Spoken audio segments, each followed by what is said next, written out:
I just leave. I go home. I go home to my life, and I take care of my cat and do all the stuff. The courtroom was packed, every seat taken. The air was tight with tension. Then all at once, it happened. Whoopi Goldberg cracked, not physically, but something inside her gave way. Her confidence, her control, gone. The woman who once ruled The View like a queen looked small. She blinked too fast. One hand clutched the table. The other twitched near her face. It was clear she was struggling. This wasn't a stage. This was real. This was war. And Karoline Leavitt had just fired the first shot. The lawsuit Whoopi once dismissed as a joke, it was now speeding through court with full force. $800 million on the line.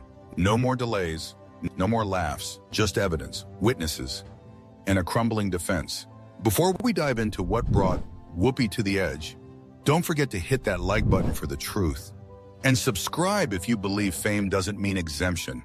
Because what's coming next, it's going to shock you. Let's rewind. It all started on a regular taping of The View. Cameras were rolling, coffee mugs on the table, the audience ready. Karoline Leavitt was the guest. She walked in calm, cool, and confident. But the welcome wasn't friendly, not even close. Joy Behar went first. She laughed at Karoline's age.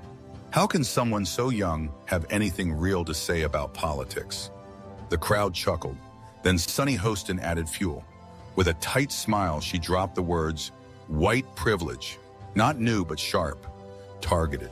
Then came Whoopi. She leaned in, stared Karoline down, and said, "You didn't earn this. You're just a product of right-wing pity politics." The audience roared. The panel smiled. They thought it was over. But Karoline didn't fight back. She didn't tweet. She didn't post a podcast. She simply took notes, quietly, patiently. Days later, she filed a defamation lawsuit, $800 million. Filed, served public. The co-host laughed. "This won't go anywhere," Whoopi said. They brushed it off. They had no idea what was coming. The court fast-tracked the case. Karoline's team moved fast. They demanded everything. Uncut footage, pre-show emails, Slack messages from the control room, even draft scripts. And what they found was damning. One memo read, "Have Joy needle her on age, then let Whoopi go hard. It'll trend." Another note said, "Keep the camera tight on Karoline. That's our moment." The courtroom gasped. This wasn't just TV. This was planned, coordinated, a setup made to humiliate. Whoopi's face turned pale. Her lawyer reached out to comfort her. She pulled away.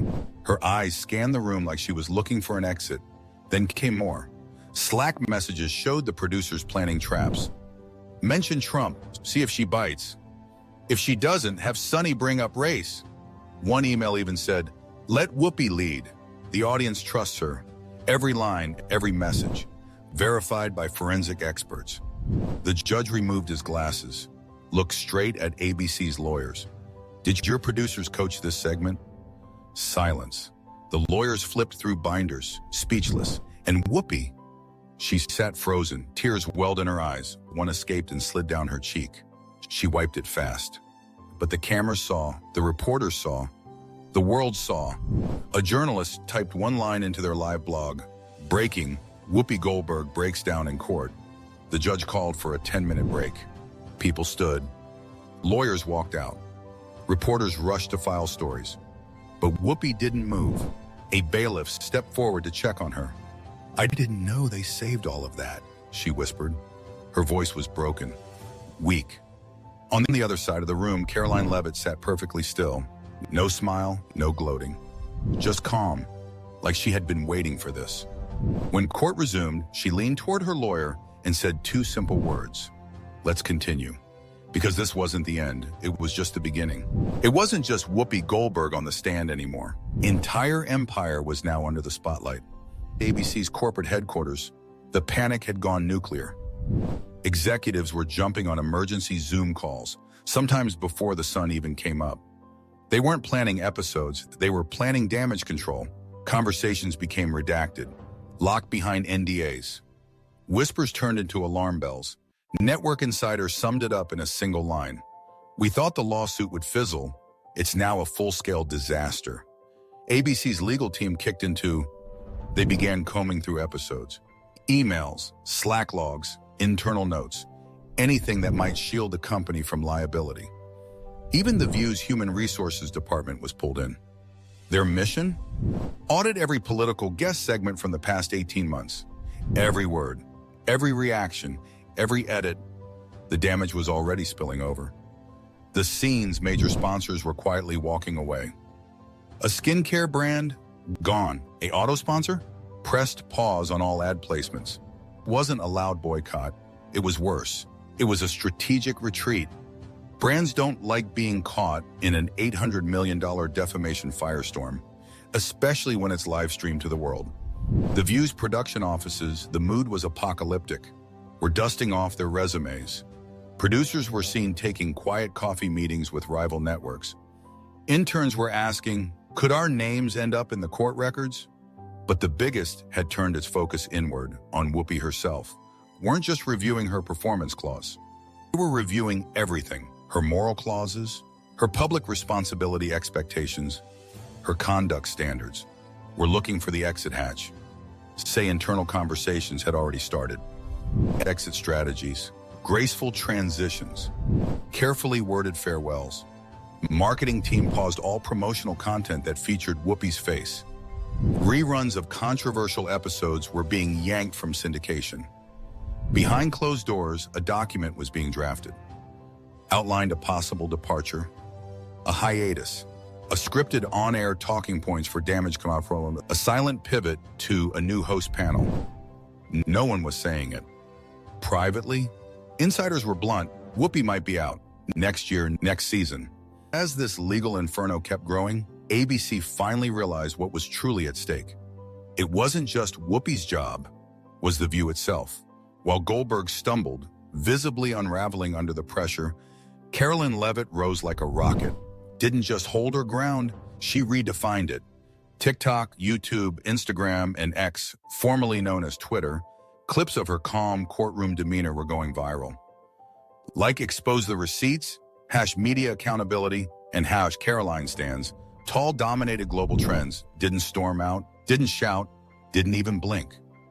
Showed up in court wearing a navy blazer, hair pulled back, and a binder thick with receipts. Then she sat through hours of questioning with quiet resolve. No snark, no outbursts, just focus. Across the spectrum, even her critics had to admit it. This wasn't just impressive, it was flawless. News called her a future legal and political powerhouse. CNN described her as unshakably poised. Substack writers on the center left said it plainly.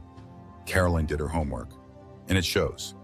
But perhaps the most surprising, Hollywood actress sent her a private message. Read, "You're braver than most of this town combined." And she wasn't a world where public figures either lash out or lay low. Karoline chose a third path. Proof, time-stamped, verified, courtroom admissible. She didn't give speeches. She didn't play the victim. She delivered evidence. Kind that turns smears into lawsuits. Kind that turns whispers into headlines. Kind that makes truth trend. While the View's team scrambled to protect their legacy, Karoline said nothing to the press. Tweets, cryptic Instagram posts, victory laps. Let the truth speak. The public? Public is listening. 50 million views across platforms. Then 2 million petition signatures demanding media accountability. A growing chorus calling her Gen Z's first courtroom icon, not just winning a case, changing the game. For too long, media giants like The View have mocked, bullied, and steamrolled voices they disagreed with, all under the shield of entertainment. But not this. Leavitt didn't just fight back, raised the bar. In doing so, exposed the machine, made the truth louder than the spin.